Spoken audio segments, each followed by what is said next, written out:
Hey everyone, and welcome back. Today we're doing something kind of different but absolutely fascinating. In this explainer, we're going to look at a piece of the internet that is so incredibly common, so thoroughly routine, that it's become practically invisible to us. I mean, we're taking the standard Google sign-in page, the screen you probably breathe past, multiple times a week, and we're treating it like a profound digital artifact. Because honestly, beneath its minimalist surface, this single page is a literal masterclass in global infrastructure, user psychology, and legal architecture. So get comfortable and let's decode the digital front door. I want you to genuinely think about that for a second. Have you ever truly read the internet's front door? When you see use your Google account, your brain probably just registers the colors, you spot the empty input box, and your fingers just start typing on muscle memory alone, right? We completely bypass the actual words without a second thought. But every single syllable, every option, and every link on this screen was deliberately engineered to funnel billions of human beings from the outside of the digital world to the inside. It is a highly tuned gateway, and we're going to break down exactly how it operates. Section 1, the primary gateway. Okay, let's dive right into this. This is the literal first step a user encounters, right? The absolute center of gravity for the entire login experience.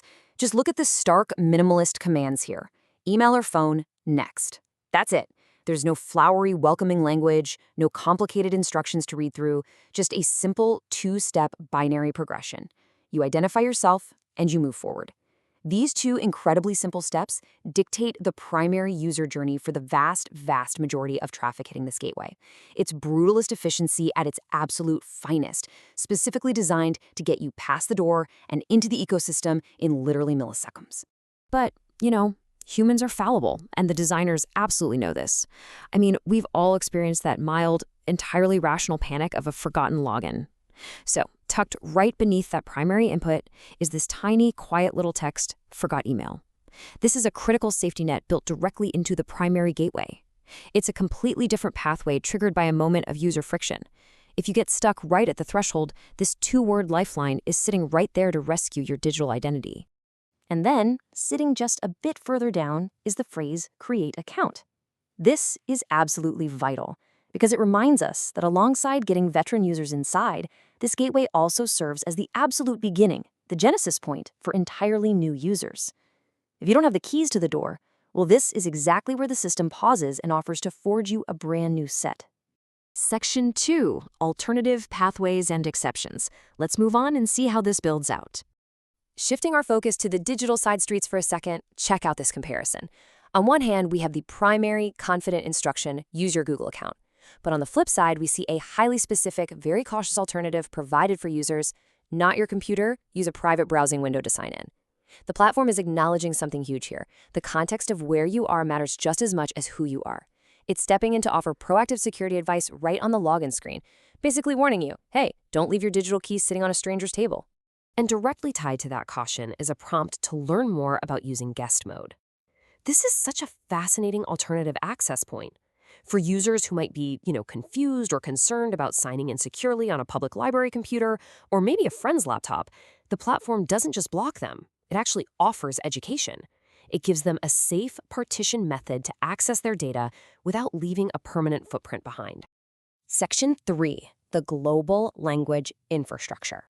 Now, I want everyone to take a breath and slow down for a moment. To truly understand this digital artifact, we need to undergo a massive shift in scale, zooming out from you, the individual user, to the entire global network. Look at this number, 74.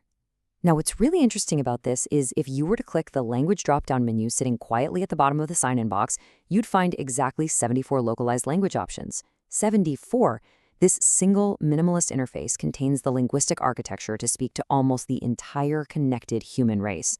And we're not just talking about broad strokes here. Look at these regional Latin alphabet variations sourced directly from the source material.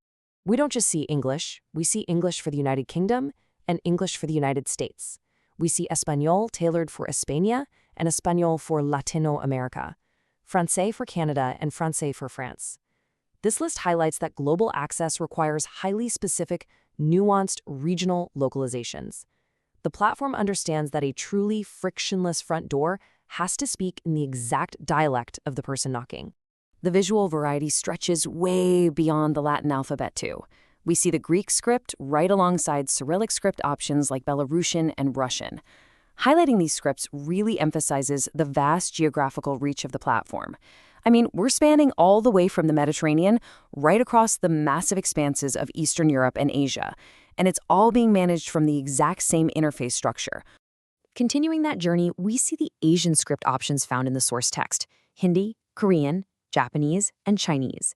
Just seeing these distinct characters is a really powerful reminder of the massive backend infrastructure supporting this one single page. Behind each of these character sets are incredibly complex rendering engines, regional servers, and deep localization efforts, ensuring the login experience is universally flawless. Finally, the list includes Middle Eastern right-to-left scripts like Arabic and Hebrew, alongside major African languages like Zulu and Swahili, and this brilliantly illustrates our point. This exhaustive, carefully curated list of 74 dialects and scripts represents the entire world converging on one single digital doorway.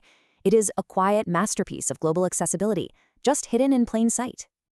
Section 4, the foundational pillars. Let's direct our attention to the very bottom of the page. Transitioning all the way down to the base of the page structure, beneath the login boxes, past the alternative pathways and the global language selector, sit three equal corporate and legal footings: help, privacy, and terms. You can really think of these as the absolute bedrock of the contract you enter into every single time you log on. Help, privacy, terms.